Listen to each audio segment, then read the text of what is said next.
This is a photograph of the Santa Fe Railroad, an overlooked aspect of American infrastructure that at one time was the backbone of the United States, connecting the country from sea to sea.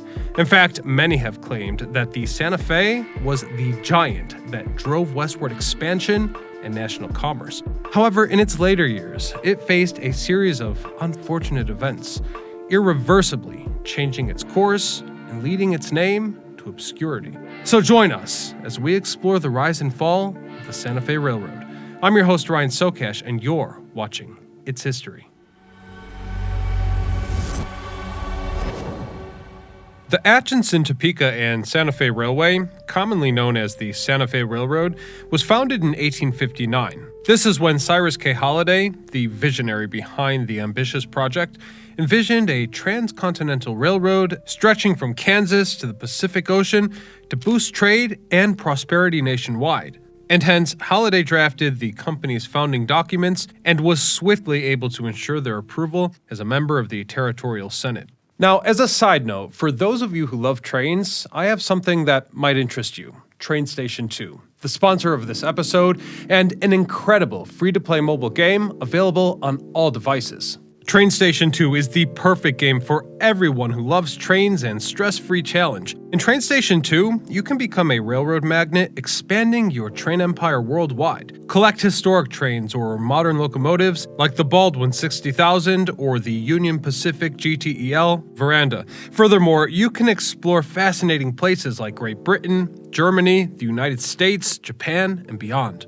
That's not all. Players can enter competitions to prove who's the best strategist the game has ever seen. Let's have a look. All right, and we are in.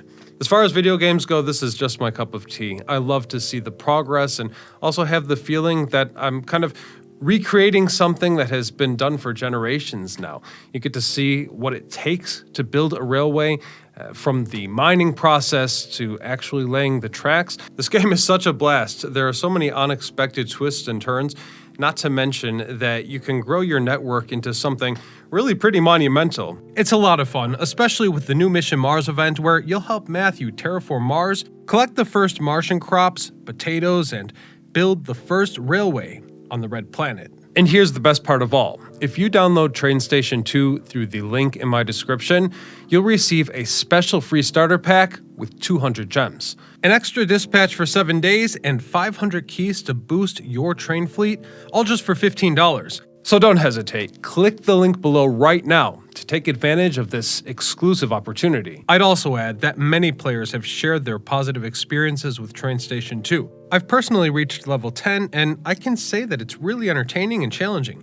I can't wait to see how terraforming Mars unfolds in the game. Again, download Train Station 2 for free by clicking the link in the description and get your special free starter pack. Thank you, Train Station 2, for supporting the channel, and now, back to the story of the Santa Fe Railroad. To fully comprehend the significance of the Santa Fe Railroad's success in the 19th century, it's essential to understand the social and economic context of the nation at that time. You see, the introduction of railroads in America played a crucial role in transforming transportation and shaping the country's development, primarily through westward expansion. In the 19th century, the U.S. experienced rapid growth and industrialization known as the Gilded Age, or the Railroad Era. During this time, westward expansion was a key goal, with the government promoting policies that encouraged migration to western frontiers and the construction of transportation infrastructure like railroads to facilitate this expansion. The Railroad Era arguably began with the first steam locomotive in the United States, the Tom Thumb, built in 1830. Constructed by Peter Cooper, it initially operated on the Baltimore and Ohio B&O Railroad line, transporting cargo and passengers over short distances. From there, over the years, railroad technology advanced with larger and more efficient locomotives, new track technologies, and the introduction of streamlined cars and even refrigerated shipments. Companies like Pullman revolutionized train travel by prioritizing comfort, as seen with the Pullman Palace car in 1867, setting new standards of luxury and comfort for long-distance travel.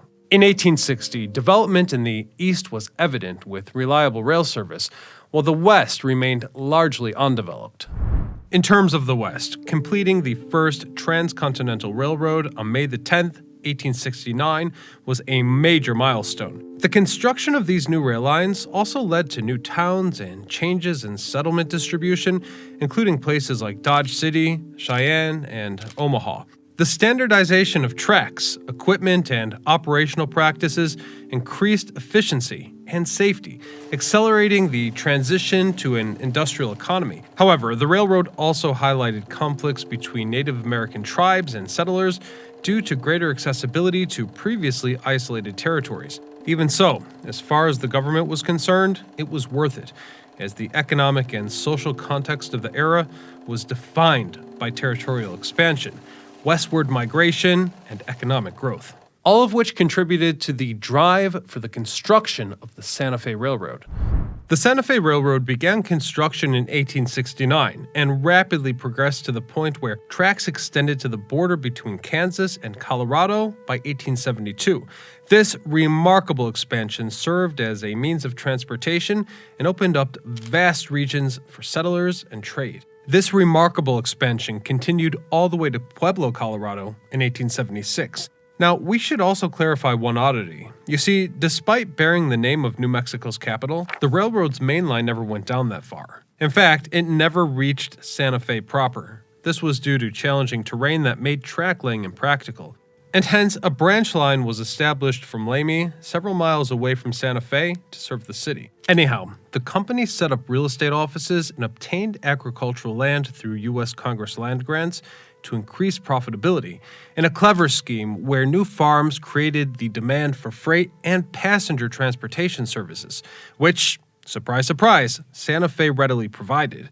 This fact was a key innovation. You see, unlike the Pacific Railroad, which relied heavily on federal subsidies for funding, this new mega railway raised most of its capital privately, showcasing its independent approach to expansion. Now, not to get too far ahead of ourselves here, but until Amtrak took over passenger services in 1971, Santa Fe was renowned for its luxurious interiors and meticulous attention to detail. The iconic trains that set that luxury standard were the Super Chief, El Captain, the Valley Flyer, and the Texas Chief. By 1873, the company had built over 130 miles of track, establishing itself as a critical force in the western expansion of U.S. rail. 2 years later, it continued its eastward growth, reaching Kansas City. In 1879, the first train arrived in developing Las Vegas, Nevada, and by 1880, the network expanded all the way to Albuquerque, New Mexico. Many travelers noted that the Santa Fe Railroad stood out for its hostesses and en-route dining experiences that set them apart from other railroads in the western region. Before 1876, these establishments had a negative reputation for low-quality service. However, everything changed when Fred Harvey, an Englishman, took over the dining room at the Santa Fe Topeka station. Harvey was determined to offer delicious food, exceptional service, and a clean environment, resulting in instant success. Recognizing the value of his approach, the Santa Fe sought to expand these diners along its railroad lines, eventually leading to the establishment of hotels as well as dining cars. And let me just tell you, this concept would not fly today, as Harvey exclusively hired young women with, quote, impeachable morals. Known then as Harvey Girls, they were closely supervised by strict matrons, but their impact was crucial as they introduced a sense of refinement and order in the Wild West, places that were still in the process of civilizing. The success of the Santa Fe was really unprecedented, as this was the golden age for the company, yet other companies were facing severe financial difficulties. The 1880s were particularly tough for many, to the extreme that many companies in the same industry ended up in bankruptcy. The Depression of the 1880s was an economic crisis severely affecting the U.S. as well as other countries. A key factor in this depression was overinvestment in railroad infrastructure. During the 1870s and 1880s, many railroad companies expanded rapidly, accumulating large debts to build new tracks. This expansion created an oversupply of railroad services that exceeded demand. reduced revenues, and caused financial problems that many companies couldn't survive. Because of this, the Santa Fe, also known at that time as the ATSF, dedicated itself to incorporating many of these failing companies and repairing the problems along their routes. This allowed the company to take advantage of the opportunity to continue expansion. However, in doing so, the company also absorbed some very troubled enterprises, such as the Sonora or the Gulf, Colorado, and this extended its operations to places like Houston and the Gulf of Mexico. Additionally, it made small additions through a subsidiary, the Chicago, Kansas, and Western Railroad Company. In 1886, it acquired a right-of-way from the struggling Chicago and St. Louis Railway, extending its reach to Chicago. After replacing worn tracks and building new bridges, train service began in 1888. As if this wasn't enough, the company also bought the St. Louis and San Francisco Railway and the Colorado Midland Railway in 1890 for further expansion. Astonishingly, in just 24 years, the ATSF went from its humble beginnings in Topeka to a vast network of 9,300 miles, connecting places like Lake Michigan with the Gulf of Mexico and the Pacific Ocean, serving cities like Chicago, Dallas, Denver, St. Louis, Los Angeles, Kansas City, and San Francisco. Despite all the investments and effort to expand in these uncertain and challenging times, the railroad company's stock took an unexpected, dare I say, undesired turn. In 1889, passenger service in California significantly decreased. This coincided with the financial panic of 1893, which brought chaos to both banks and railroads. And in the years to follow, the company faced immense problems stemming from issues like competition and corporate difficulties, which overall impacted its financial situation. That's why, in 1895, the company was sold for just $60 million to Edward King, and it would be the start of a massive reorganization that included selling unprofitable lines to kickstart the recovery. By 1898, the company's railroad network had been significantly reduced, but when Edward P. Ripley assumed the role of new president, adjustments and renewal began. This revival allowed the company to acquire the San Francisco and San Joaquin Valley Railroad, still under construction in 1899, and put it into operation by 1900. The reorganization continued with the addition of nearly 1,000 miles to the company's network in 1902, with strategic expansions spanning Arizona, New Mexico, Northern California, and Texas. During this time, passenger travel increased significantly, though during World War I, the U.S. government took control of the railroad due to its strategic importance. Between 1920 and 1929, the company focused on improving and maintaining its equipment and railroad network, preparing for economic challenges it would undoubtedly face in the decades ahead. Then, during the era of the Great Depression, the railroad company experienced financial difficulties just like the rest of America. Even so, by 1935, it had initiated a track improvement program between California and Chicago. Additionally, new diesel-electric locomotives were introduced by 1938, allowing for increased speed and service efficiency. Even so, despite the decrease in passenger numbers, the company sought to reduce its operating costs and expand into other modes of transportation, such as buses and trucks. With that in mind, by 1940, they established a coordinated freight handling system between the company's trucking operations and its trains. But just as the company was experiencing economic recovery, World War II erupted. Traffic increased during World War II, and the company quickly adapted to meet the demand. Indeed, post-war improvements were made in equipment and operating methods, focusing on modernization for the passenger service. Then, on January the 22nd, 1956, tragedy struck in California. At the heart of Redondo Junction, the toll was staggering. 30 lives were lost, and another 117 people were injured. This moment was recorded in history for its magnitude because it marked the first time a major disaster in Los Angeles was ever broadcast live on television. The story unfolded when the San Diego, a train famous for its reliability, operated with 2 RDCs, was led by Frank Parrish, an experienced engineer. The train, which was full of passengers, departed from Union Station and approached the sharp curve at Redondo Junction, where the accident occurred. Despite the speed limit being only 15 miles per hour, the train was traveling at 70 miles per hour, triggering the tragedy. Although Parrish admitted responsibility, he claimed to have blacked out. Needless to say, after the accident, he retired from the railroad altogether. And this unfortunate event was just the beginning of the end. Problems arose when airlines became competitive with railroads. With the rapid growth of commercial aviation and the expansion of their routes, the ATSF began encountering difficulties with passenger transport, especially in the 1950s. Because of this, the railroad company sought diversification, creating independent companies related to pipelines, energy resources, and trucking. Hence, in 1968, Santa Fe Industries Incorporated was established as the parent company, and they unveiled the world's fastest freight train. Around this time, the company ventured into the container business for trucks and trains. However, these shifts did not compensate the losses from passenger service. By 1968, they had to sell the passenger trains outright, as it was anticipated that passenger service would transition to being managed by Amtrak by 1971.